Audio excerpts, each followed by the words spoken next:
La expedición Ruta Quetzal BBVA 2013 entra en Gante, la tercera ciudad más importante de Flandes. El origen de Gante está situado en el siglo VII, cuando se fundó una pequeña aldea en la confluencia del Escalda, el mayor río de Flandes, con su afluente el Lys. De ahí procede el origen etimológico de su nombre, Ganda, que significa confluencia en lengua celta. Para defender la villa de los ataques de los normandos, los condes de Flandes levantaron junto al río Lys una imponente fortaleza, conocida como Gravenstein, la sede del condado. El castillo fue construido entre 1157 y 1191 por Felipe de Alsacia, un noble flamenco que perdió su vida en las cruzadas. Desde entonces, el castillo de los condes ha desempeñado numerosas funciones a lo largo de la historia de Gante, desde Casa de la Moneda, cárcel municipal, hasta almacén de algodón.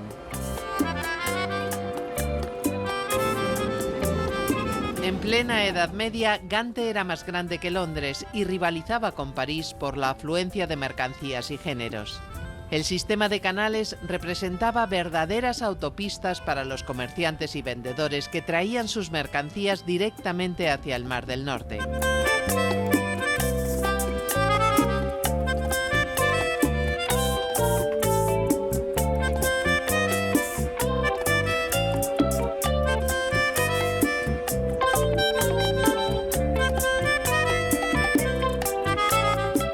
Aquí en el Prinsenhof, el 24 de febrero, se anunció con campanadas y tiros de cañón el nacimiento de un príncipe. Ninguno podía imaginar que este pequeño de Gante iba a ser el emperador de una región tan grande que nunca se veía bajar el sol.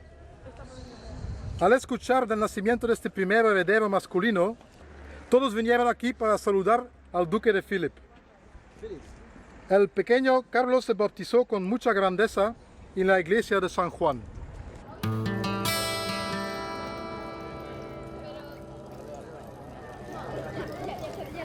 Gante tiene una importante vinculación con España. Aquí nació el 24 de febrero de 1500 Carlos I de España y V del Sacro Imperio Romano Germánico. Hijo de Felipe el Hermoso y Juana la Loca, nieto de los reyes católicos, el joven príncipe vino al mundo durante la celebración de un baile en un palacio de Gante que desde entonces se conocería como Prinsenhof, la casa del príncipe. Un palacio del que sin embargo no queda resto alguno.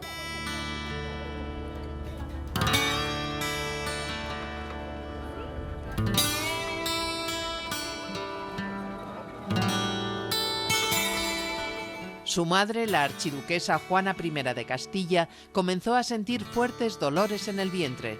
Se retiró a su aposento donde, sin ayuda de nadie, dio a luz a su primer hijo a las 3:30 de la madrugada del martes 24 de febrero de 1500. El joven príncipe sería bautizado en la Catedral de San Bavón el 7 de marzo como Carlos, por deseo del padre y en recuerdo de su bisabuelo, Carlos el Temerario, muerto en la batalla de Nancy en 1477. Buenos días, señoras y señores. Mi nombre es Daniel Termont.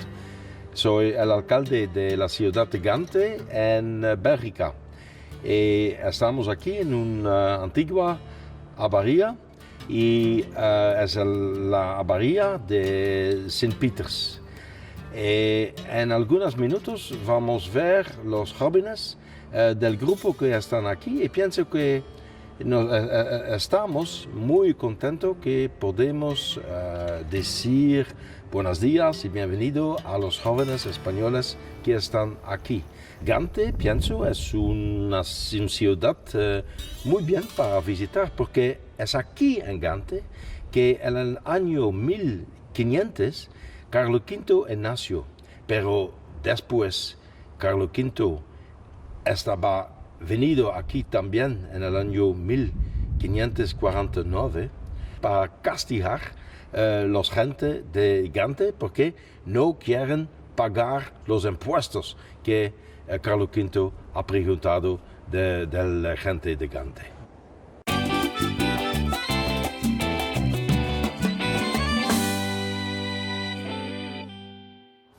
Un nuevo día, el que todos estábamos esperando. Amanece sobre el campamento de Ruta Quetzal BBVA 2013 en Gante. Buenos días, hoy el día que todos estabais esperando ha llegado por fin. Todo el mundo arriba, es la hora de despertar. Comienza un nuevo día, comienza una nueva ilusión. Todo el mundo arriba, hoy el día que todos estaban esperando comienza por fin. A ver, cuéntame, ¿qué tal habéis dormido? Muy bien, de lujo, pero nos despertamos muy pronto. Tengo más sueño aún. Estamos despertando del monitor que se tardó para llevarnos a bañarnos. Y queremos ser los primeros porque hace mucho frío y los primeros tienen más tiempo. Hoy la gran aventura de despertar a tu monitor e intentar no ganarte un desayuno es... Pasamos una noche muy dura y nada, nos hemos dormido, ha pasado luna y no nos hemos enterado de nada. Tras el desayuno, la expedición embarca en los autobuses rumbo a Amberes.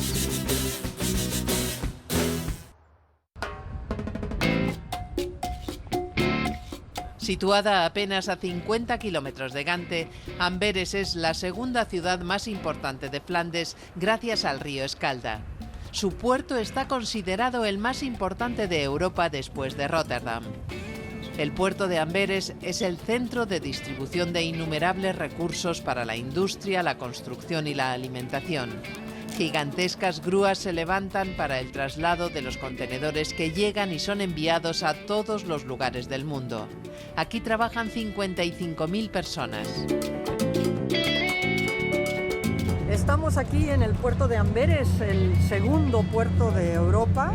Ya hemos transcurrido una pequeña parte, hemos pasado por la parte histórica de este puerto y les hemos dicho que Napoleón ha sido el que ha mandado construir este puerto como punto estratégico para poder atacar a Inglaterra.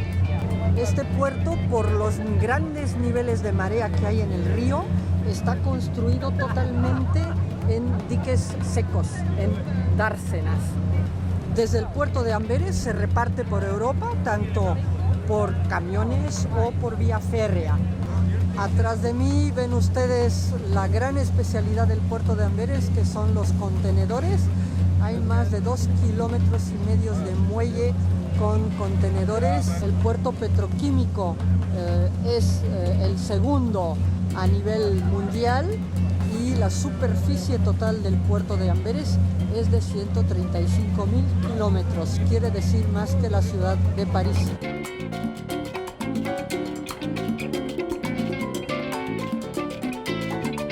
La estratégica situación del núcleo urbano original de Amberes en una isla del río Escalda, en el extremo de un inmenso estuario del Mar del Norte, permitió desde los inicios de la ciudad que los barcos pudieran atracar con facilidad, permitiendo que desde el siglo XIII Amberes fuera una de las principales ciudades comerciales de Europa.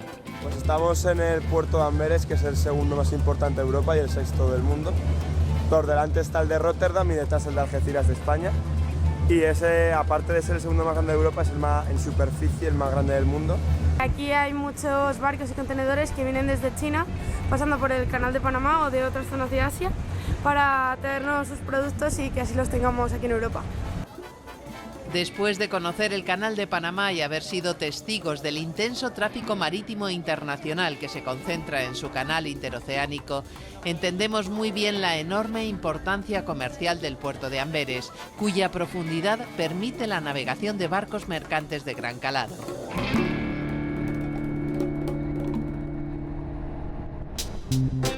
Amberes, la capital económica de Flandes, es sobre todo conocida por los diamantes, las piedras preciosas que le han hecho internacionalmente famosa.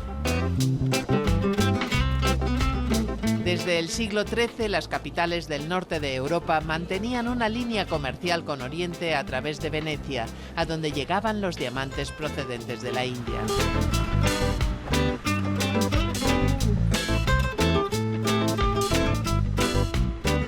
En En Amberes surgieron en el siglo XV los primeros artesanos judíos que empleaban las técnicas de tallado más avanzadas, y ya en aquella época el 40% del comercio mundial de diamantes pasaba por Amberes. Hoy en día podemos encontrar en esta ciudad más de 1.500 empresas dedicadas al comercio de diamantes, y más de la mitad de los diamantes en bruto de todo el mundo pasan por aquí antes de ser pulidos y tallados para exhibir todo su esplendor en las joyerías de París, Tokio o Nueva York.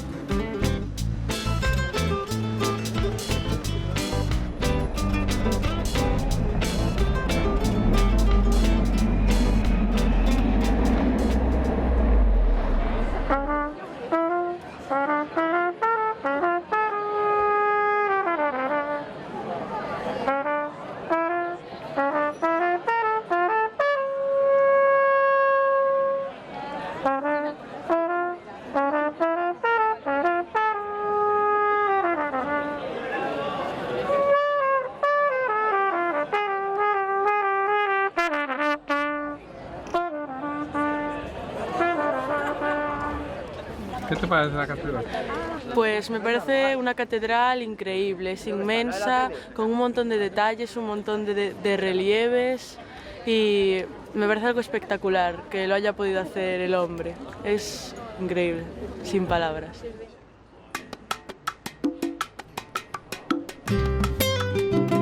En la vistosa y colorida Plaza Mayor o Grote Markt de Amberes nos encontramos las maravillas arquitectónicas de la ciudad, como el ornamentado edificio del ayuntamiento que todavía conserva el escudo de España en su fachada. La Plaza Mayor está dominada por la gran estatua de Salvius Bravo, un capitán del ejército romano, sobrino de Julio César, quien, según recoge la leyenda, terminó con la tiranía de Druón Antigón, el gigante del Escalda. Este cíclope cobraba un peaje a todos los barcos que quisieran atravesar el río bajo la amenaza de cortar la mano a los capitanes que amarraban en la zona. Bravo finalmente cortó la mano al gigante y la lanzó al Escalda, momento que recoge la fuente. De aquí procede el origen etimológico de Amberes, Antwerpen en flamenco, and mano verpen tirar.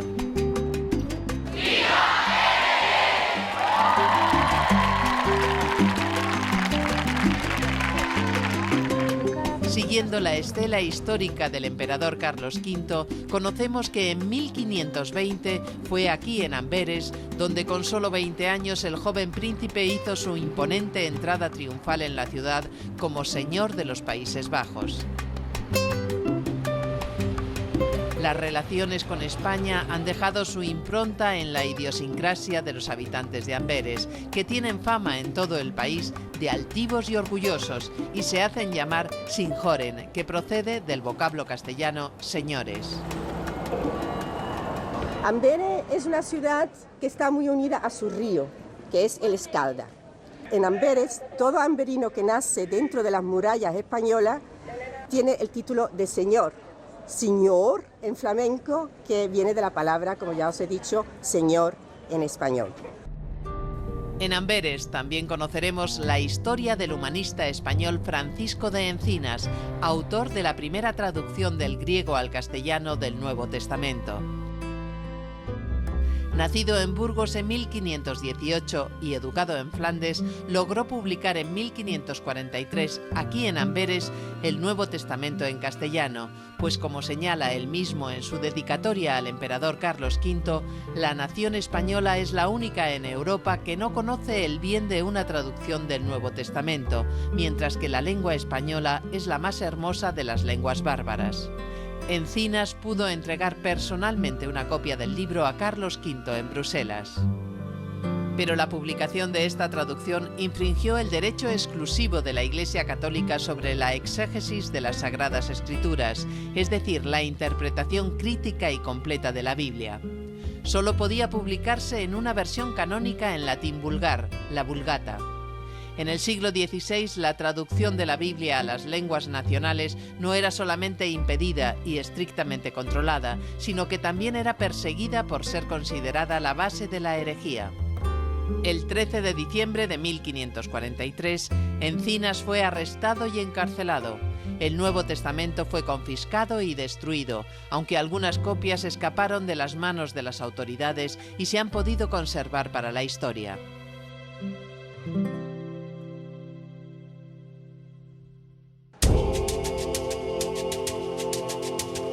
Nuestra ruta termina en la iglesia de San Carlos Borromeo. Tras la ocupación de Amberes por las tropas de Alejandro Farnesio en 1584, los españoles obligaron a los protestantes flamencos a abandonar la ciudad o convertirse al catolicismo en un periodo máximo de 4 años. En menos de 2 años, casi la mitad de la población de Amberes había emigrado. Como consecuencia de la contrarreforma iniciada por los jesuitas para hacer frente a la reforma protestante, se construyó la iglesia de San Carlos Borromeo, originalmente conocida como la iglesia de San Ignacio, en honor del fundador de los jesuitas, San Ignacio de Loyola.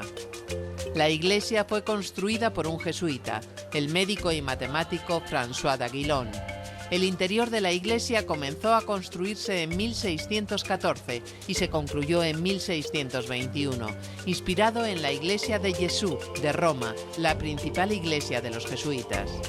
Parte de la decoración, incluyendo las pinturas del techo, se atribuyen al pintor flamenco Pedro Pablo Rubens. Como broche final a nuestro recorrido por Amberes, el aula de música de la expedición Ruta Quetzal BBVA ofreció un fabuloso concierto en el interior de la iglesia.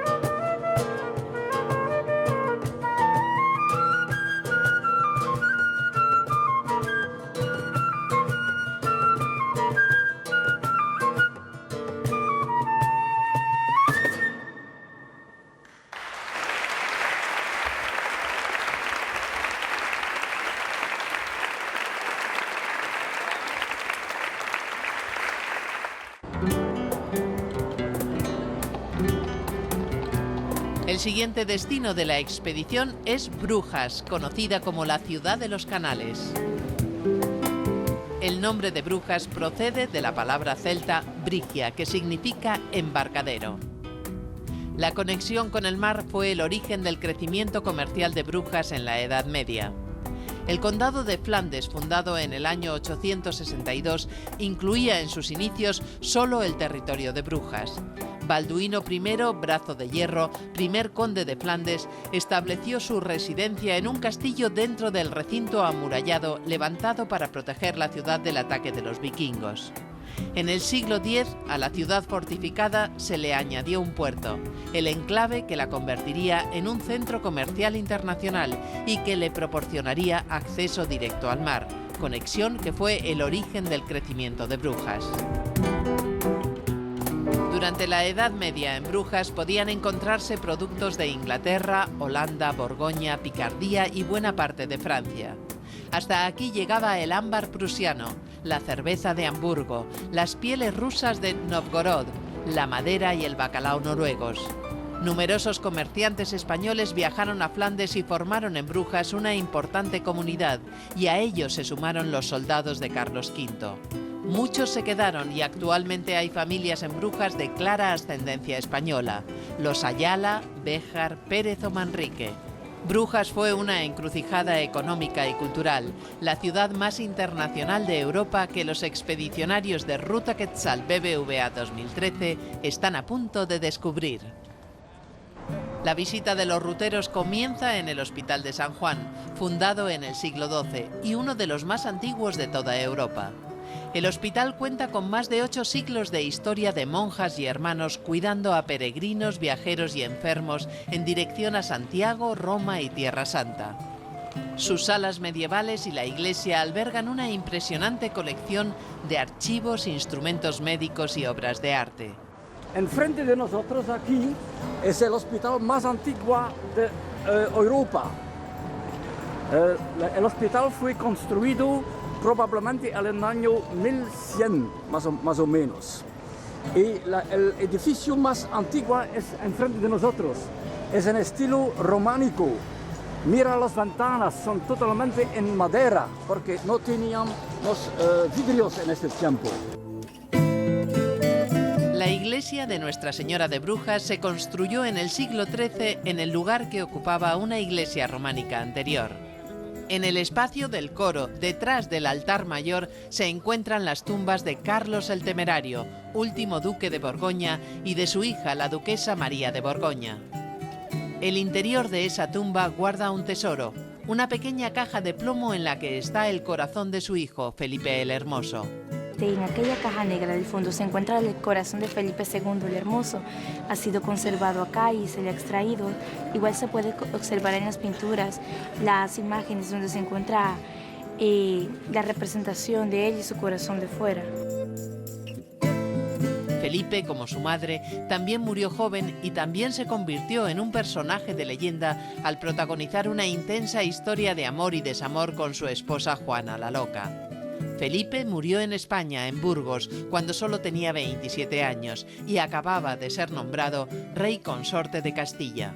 ¿Qué se siente ver aquí el corazón de Felipe el Hermoso? No, es una experiencia muy interesante, se siente como lo que pretendían, que era demostrar toda esa opulencia y todo ese poder que tenían. Se siente realmente pues como, o sea, lograron la intención.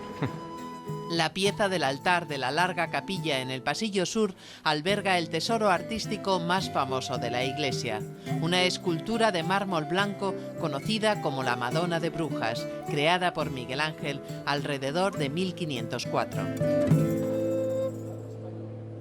Aquí en la Plaza Mayor y podemos ver uno de los edificios más importantes del siglo XIII, XIV y XV. Es el campanario.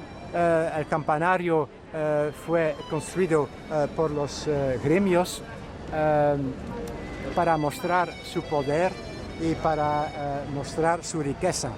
Las casas que podemos ver al otro lado son todos casas de gremios y arriba sobre el techo podemos destacar algunos caracoles, algún gato. Las casas no tenían números en la Edad Media y la gente reconocía la casa a través de los símbolos que están sobre el techo. El corazón de Brujas se encuentra en el Grote Markt, o Plaza Mayor.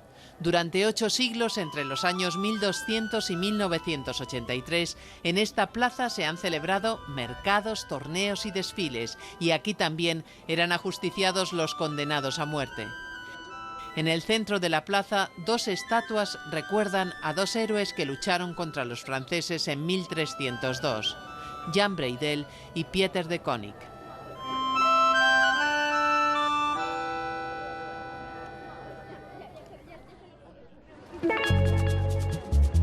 Hemos llegado al lugar más fotografiado de Brujas, ¿sí?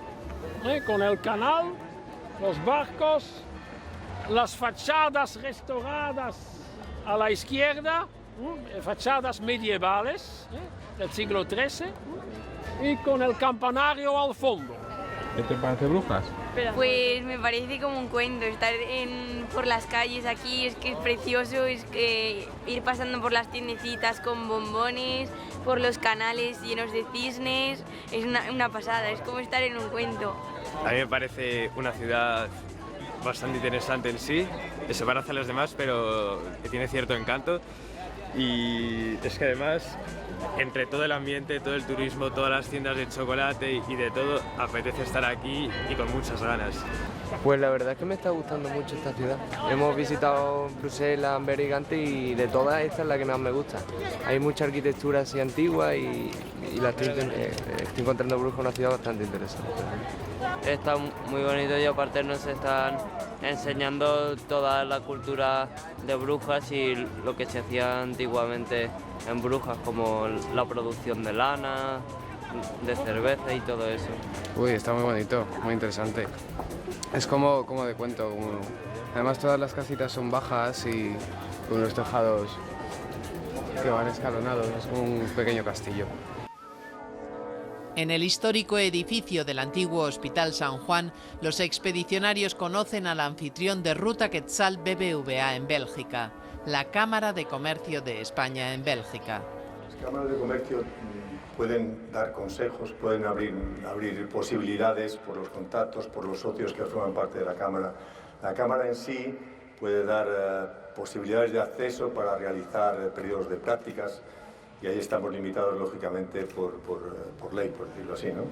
Pero si tenéis alguna necesidad, algún problema, alguna duda, alguna ilusión, no dudéis de dirigiros a las cámaras de comercio, no a todas porque algunos estarán hasta aquí de trabajo, pero a mí siempre. Muchas gracias. El broche final de la visita de Ruta Quetzal BBVA 2013 lo pone el aula de música de la expedición, que ofrece este concierto de despedida a unas jornadas memorables en tierras de Flandes.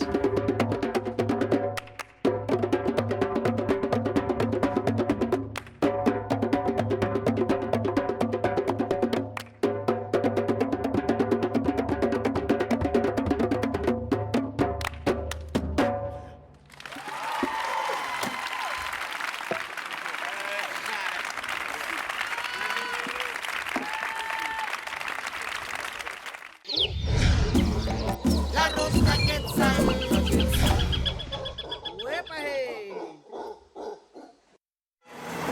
Hola Miguel, desde Lucerna, en Suiza, donde curso un máster de dirección de orquesta.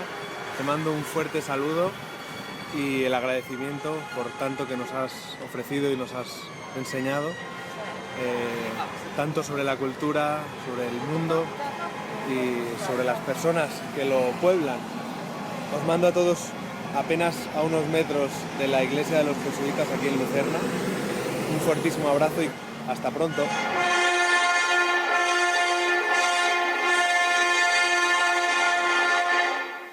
Hey!